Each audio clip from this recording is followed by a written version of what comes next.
โอเคมันนี้จะพามาเรียนคำกรรมะ吃กิน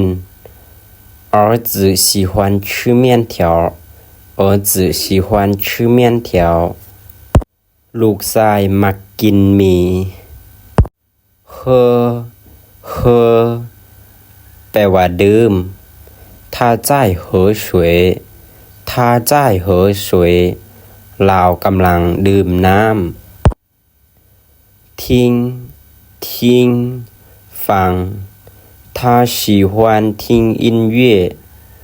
他喜欢听音乐ลาวมักฟังเพลง说wow我刚才听不懂你说什么我刚才听不懂你说什么ค่อยฟังบ่เข้าใจเจ้ากำลังเว้าหยัง读อ่าน他每天睡觉前喜欢读书ลาวมักอ่านปึ้มก่อนนอนทุกๆมื้อเสีย爸爸在教女儿写汉字爸爸在教女孩写汉字พ่อกำลังสอนลูกสาวเขียนอักษรจีน看เบิง请同学们看黑板请同学们看黑板นักเรียนทุกคนเบิ่งกระดาน笑你笑的时候可爱极了你笑的时候可爱极了ตอนเจ้ายิ้มน่ารักสุดๆเลย哭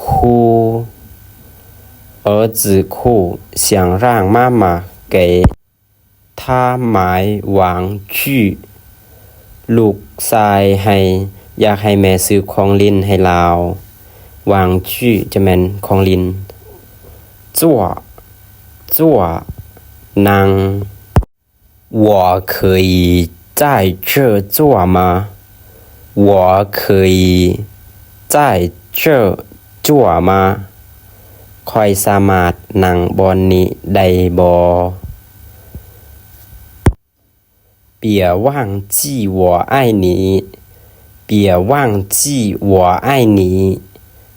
บ่ต้องลืมคอยฮักเจ้าเด้อ别做不好事情别做不好的事情บ่ต้องเฮ็ดเรื่องบ่ดีเด้อ别轻易相信别人别轻易相信别人บ่ต้องเชื่อคนง่ายๆเด้อ别忘照顾好自己别忘照顾好自己บ่ต้องลืมดูแลตัวเองดีๆเด้อ别忘对自己好别忘对自己好บ่ต้องลืมดูแลตัวเองเด้อ别忘锻炼身体别忘锻炼身体บ่ต้องลืมออกกำลังกายเด้อ别忘吃饭别忘吃饭บ่ต้องลืมกินข้าวเด้อ别忘爱自己别忘爱自己บ่ต้องลืมฮักตัวเองเด้อ有事吗有事吗มีเวียกบ่等一下ถ้าบึดนึง等一下失望ผิดหวัง无聊น่าเบื่อ担心เป็นห่วงกังวล开心ดีใจ生气生气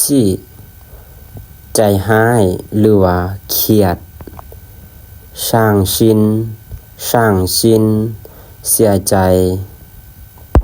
โอเคอย่าลืมกดไลค์กดติดตามเพื่อเป็นกำลังใจให้แอดมินนะเด้อโอเคสบายดี谢谢大家关注我